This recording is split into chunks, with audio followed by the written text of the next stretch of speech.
My pet peeve is that I like when authors control their dialogue and paragraphing fluency.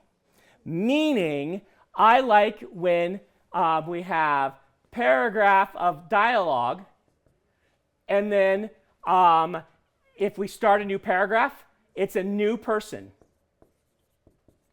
And then if there's a new thing, if this person's talking, I like to put the dialogue on that, not here, because new paragraph means new person. A lot of writers, and this is probably still correct enough because it gets published, okay? But a lot of them they'll be like, talk, then this person who did something has a beat. Then another person talks, and then they have a beat, beat meaning they move. And then it's all muddled. I'm like, who is talking?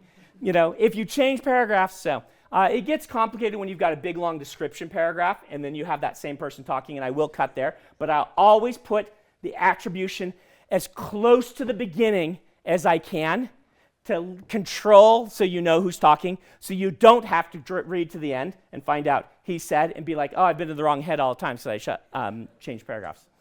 I love the past perfect.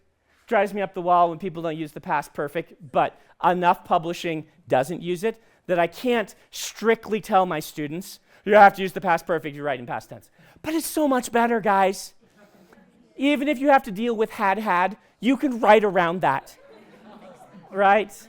You don't have, you can write around he'd had. You can write that. It's okay. Or you can just write so it doesn't, past perfect is so handy.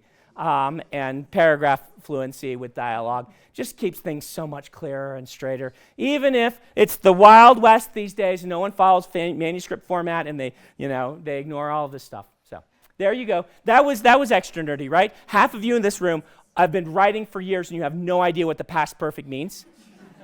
And I only know it because I took French and I had to learn what the parts of speech were so I could I named them in English, not the parts of speech, but the types of tenses.